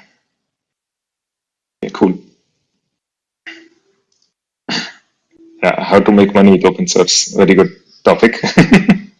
Yeah. You are now That's the end goal. unmuted. You are now Yeah. muted. Yeah. Let's move on. Vishal. You are now unmuted. So I think okay, the chat will keep going. Thanks. So yeah, thanks everybody. Thanks Abhijith and Avikalp especially to talk today, and then I'll just quickly present about the basic. I mean we have already shared. We have already granted few FOSS projects so far and organization as well. But we just want to make sure that things are spreading, and those who are here at least on or listening this talk later on YouTube, can make sure that they are spreading about this particular grants that FOSS United started in last year. So like so far we have. I'll just go to the next slide. Yeah. So far we have granted like a few projects like Adonis.js. So in the next meetup we'll be having a presentation from that Harminder who is actually working on this project Adonis Java.js. So and Fika Lang during FOSS hack we we granted to that project, and before that in 2020 we also funded granted some funds to Kerala Rescue project, the guy who actually built the Kerala Rescue project, Biswas. And SkyTable we also funded some money to SkyTable just to start working on what he was trying to achieve with. So you may find him currently in our group, Telegram group, and a few other FOSS hack projects during last year FOSS hack. So and organization wise we have also done few some fundings to Indian IFF, most of you by knowing that by that name, and Tinker Hub. So yeah, I mean but the idea of this particular presentation is just to make sure the idea, I mean we are talking about the grants that FOSS United has and just to make sure like we are growing together, like Avikalp is trying to build some projects to help Indian voters. So at some point of time he might think of going full time with that particular project. So in that case organization like FOSS United and the grant we have will definitely help projects like that. So yeah, I mean that's a very short time I wanted to take. I know we have already shared about this on Twitter and somewhere else, but still, so if someone has something to ask about it, Anand is there and I'm here. We'll happy to help you in later stages. If you want to apply for this grant, you can look into the. I haven't attached any link of our website, but you can just search for fossunited.org and just apply through, or you can actually just write foundation@fossunited.org. So if someone has something to ask or something to share, we would love to hear. Yeah, that's it. That's a bit of my time. I would like to add one thing, right? I mean, this is like the goal of this grant is to basically encourage people to continue working on the open source projects. Okay, so we don't want people to drop doing the project because of lack of resources. We want to find a way to kind of do that. Okay, so one is young engineers, right, who are actually working on interesting projects. Even though the hosting costs and experimentation, like server costs, are not that big amount, but they may be kind of very maybe decision factors for someone who do not have a job, right? So we want to kind of give some kind of scholarship to people who are doing interesting work and encourage them. That's one thing. Other is when people actually building software which actually has a deeper social impact. Okay, we want to kind of encourage that and then provide grants so that they can continue doing that more. So those are the two, I would say, buckets that we've been focusing on so far. But if there's something else, I think happy to consider as well. Something that we think that will be a good impact in general, we'll be happy to kind of consider those as well. Yeah. So please, So Anand, if you, sorry, I have a follow-up question to both you, Vishal and Anand. So suppose you must be getting more like requests for grants than you can offer, and all of them might need these things. That they might need some resources to carry on their contribution to open source. Like, what kind of philosophy do you follow to like select projects? What projects would you be inclined to give this grant to versus others? I think the impact and seriousness, the commitment that they have, right? Uh, I think the two things. One is the kind of How to impact. evaluate impact? So Well, I actually think you can go to our website, and FOSS, dot about page, and you can find what the goals we are trying to achieve with FOSS United, and if that particular projects fall under that goal, we definitely love to hear and go and read whatever you are trying to achieve, right, Anand? yeah. I think that summarizes that pretty much. Yeah. No, I think to add some. We evaluate the project by looking at it, and then who is using it, and what kind of what do you say? How people are using that project, and then what kind of impact it has created, how people have benefited from using it. We look at all of them. Spend time like evaluating that. Okay. So I don't think we have a kind of formula because. So far we don't really have so many people kind of asking for grants. So I think it's a good problem to have. We have to decide upon whom to give the grant. I think we never had that kind of issue. The kind of people who are approached are people who are genuinely kind of doing interesting work. And then I don't think we have ever rejected anyone yet. Okay. So yeah, I think that's summary of what I wanted to say. Yeah, that's very helpful. Thank you, Anand. So, Anand, you would like to share something about what we have been doing at FOSS? Yes. Yeah, because that's yes. Yes, I'm quite excited to do that. Okay. So let me share my screen. Let me make you present. Yeah. I think I'm at me. Okay. Yeah. Okay. Why did I click on that? Okay.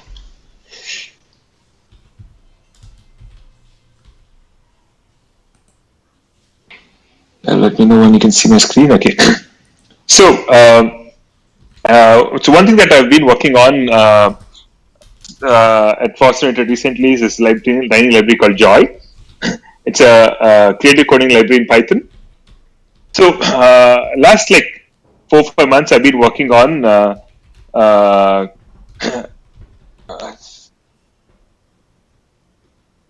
There's some noise. Vishal, could you please mute if you don't mind? Yeah, sorry. Yeah. You are now Yeah. muted. So what we're trying to do is to kind of create actually a course for introducing programming. Okay. So most of the time, all the kind of courses that are available to kind of learn programming are usually focused a lot on the syntax, but not really on the fundamental ideas of programming. So one thing we're doing an experiment to kind of see can programming be introduced in a much more lively way. Okay. So what we want to do is two things. One, focus not on the syntax of the language, but fundamental ideas of programming, like how do you look at a complex problem and then build that by looking at a simple primitives, etc. The second thing is using creative coding as a medium, in the sense like people would actually write programs to draw things on the screen and learn how to compose things and then write functions and use functions again and to create complex shapes. So that's what we're working on. So for this, we've been kind of building some tools. One, we have built something called Live Code, which can run Python code in a server and then kind of sends back the output or an image that it generates. And this is a new thing that we've created. So this, I'm going to show a quick demo of how this works. So one of the nice things about it is it works really well with Jupyter Notebook. So if you really want to try it locally, you can just do that in Jupyter Notebook. So I'll quickly show that. Okay. So hope you can see my screen. Yeah, so that's how you, oh, sorry. I'm in a different directory.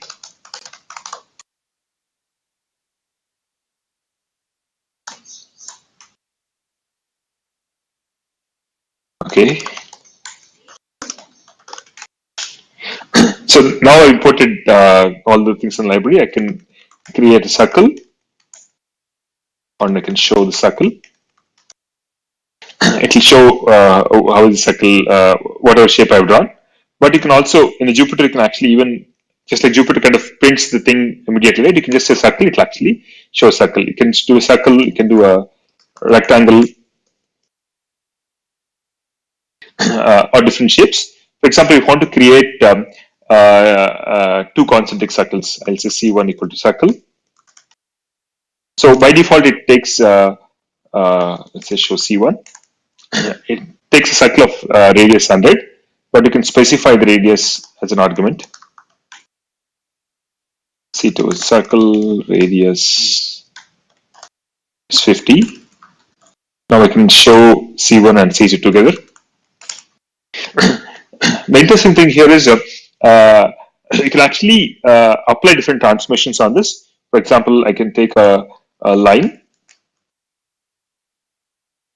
That's a line. I can actually apply transformation. The pipe operator is used to do that. Okay, for example, rotate by 45 degrees. That will actually rotate it by 45 degrees. You can actually pipe that to scale 0.5, kind of make that smaller. So it can compose different things. So one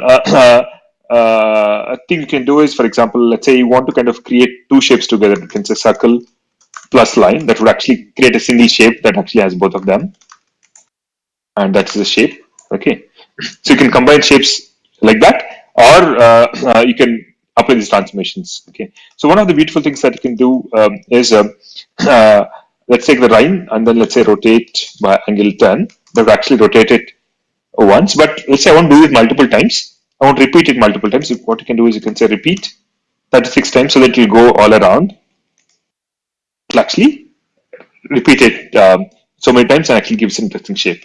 You replace that with a rectangle. You can see like beautiful shapes kind of starts emerging out of that, and you can maybe do a square width equal to 100 or 200, height equal to 200. So you kind of see these kind of shapes.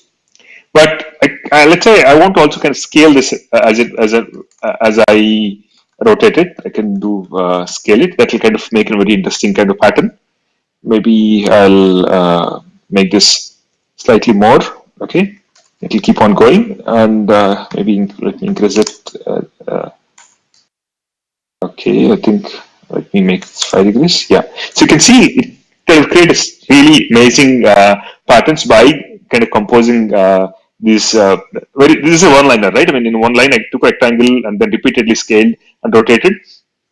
So you can do very interesting idea, explore a lot of different interesting ideas in this library. So the goal is to kind of let students learn how to think like a programmer, like take a simple concepts. All we have here is a rectangle, a repeat, and a rotate. The number of primitives that we have are like handful, like there are about 10 primitives, right? There are 5 shapes and then 4 or 5 transformations. How do you kind of combine these simple ideas to kind of make something which is really profound?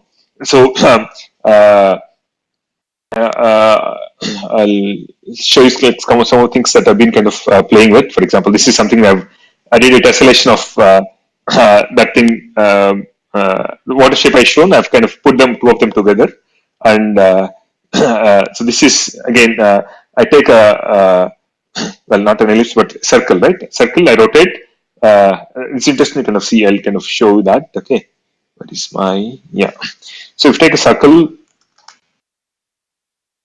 well, I mean, I think for the benefit of time, I'll just kind of quickly show this itself. So you basically take the circle and then repeating it multiple times, and also scaling. If I don't have scale, it will basically do a circle multiple times. But I'm also kind of adding a scale here, so that that becomes shorter and shorter. You kind of make a spiral. Okay, so you can put it on top of each other and they can really make interesting shapes. So the idea is like we want to kind of use it as part of the course. So there'll be challenges for students to kind of do. Okay, for example, we're kind of drawing 2 circles here. People actually do it in the web browser here, and so we have built a system called Live Code, which will execute the Python code in server and sends the output back. We'll show it here. There'll be challenges for students to kind of try them, and then they'll submit exercises, and the mentor would actually help them review it and then give feedback. So what we're doing is like this course, we tried with a small group of students already, and we're kind of partnered with ThinkHub to kind of offer this to students in their community. We're going to start about 10 batches starting next week. So we'll see how that goes. So if you're really if you really like this thing and want to contribute or do anything, feel free to reach out to me. I'm quite happy to kind of discuss about it because I'm looking for more people to kind of put hands on this. That's pretty much about it. Any questions? What are you using for drawing?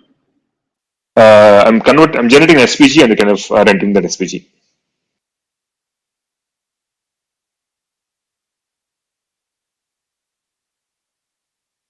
I do have questions, but this was amazing. It looks super interesting. Thanks. Yeah, if you have any questions, like I'm happy to take.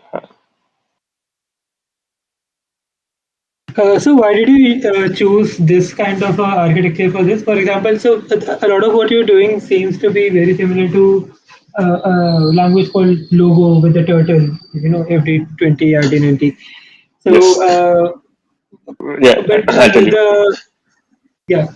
Yes, yeah. So in fact, we have evaluated multiple things. One is logo. There is a library called P5JS, which kind of draws onto the screen. In fact, my first version of the course was modeled pretty much like P5JS, where you can actually have a circle and it actually draws just a circle. Okay, so drawing directly on the screen is one mode. Okay, so the question is like, should there be a global state? Right, so logo basically has a global state. The position and the angle of the turtle is the global state. Okay, and you have to work around. All you can do is like move the turtle around. Okay, so the kind of ideas that you can express through that are a bit limited. And with the first experiment, we actually tried using the P5 like directly drawing onto the canvas.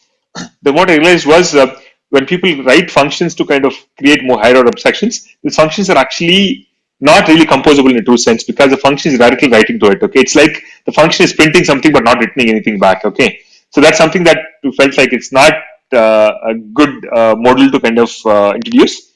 So then, after a lot of brainstorming, like I came out with this, and this seems to be very interesting because there are very limited number of primitives, and people can actually do amazing shapes just using this. Okay, what I've shown is just probably a tip of an iceberg.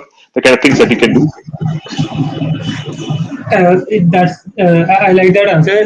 Building on top of the reason why you went with this architecture, what kind of inheritance do these classes have? Like circle, rectangle, ellipse. So ellipse is a super class of circle, is it? Like no, not really. Actually, it's very simple. Actually, the total code would be like maybe 100 lines or something. Okay, because I have a lot of comments. It'll be big.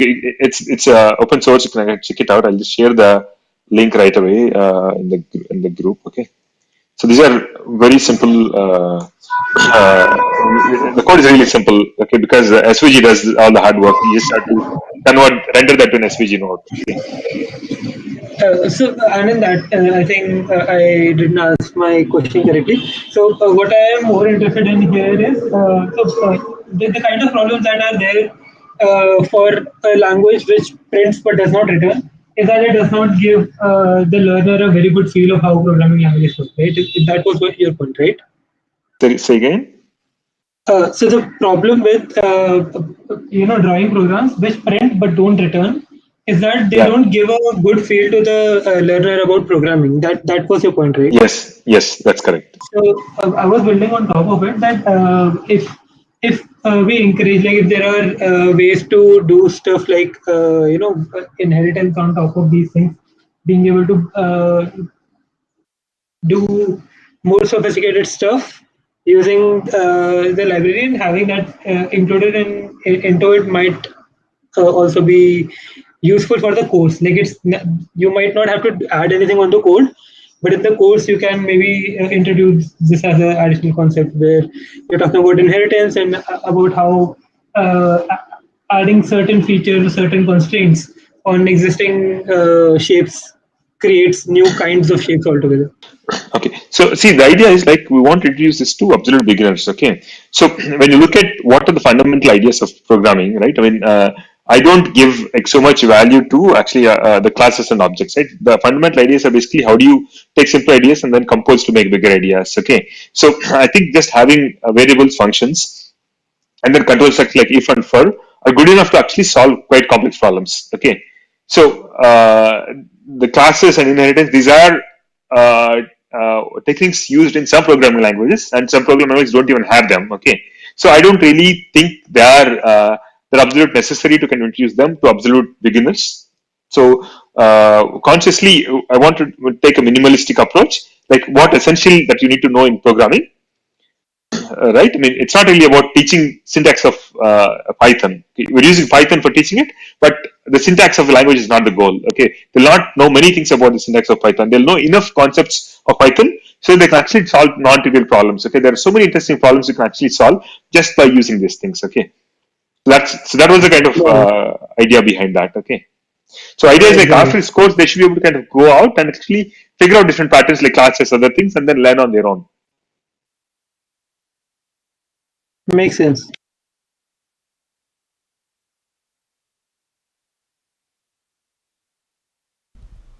You are now thanks, unmuted. Thanks everyone. So anybody else has any question? Om Shiv Prakash, I'm not sure. We're trying to speak.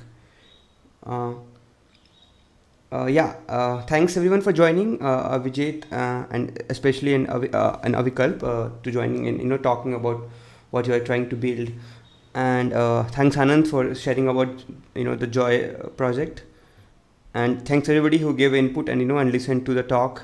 People on YouTube, people on Big Blue Button. Yeah, it was nice having you in this meetup, and we'll catch up in the next July. I guess it's on 8th of July or 10th, not sure. Thanks. So if anybody else has to say something, we'll just end the call. Yeah. Thanks everyone.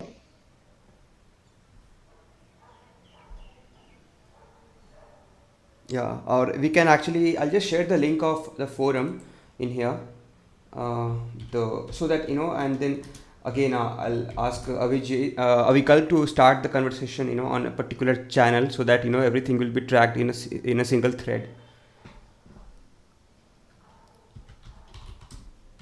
Vishal, do you want me to continue the conversation on the same thread earlier, Yes. or Yes. Okay. Yeah, you can share the link here. By the way, I'm also sharing here, so that would be Okay.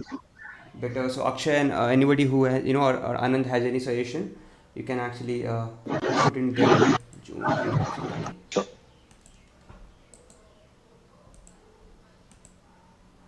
Yeah. So yeah, here's a thread link. Yeah. Make sure we are having, so that in case, like I mentioned, things will be in single thread. Things would be a better synced. Yeah. Thanks again. I'll just end this call for now. Thanks again. Thank you. Thank you.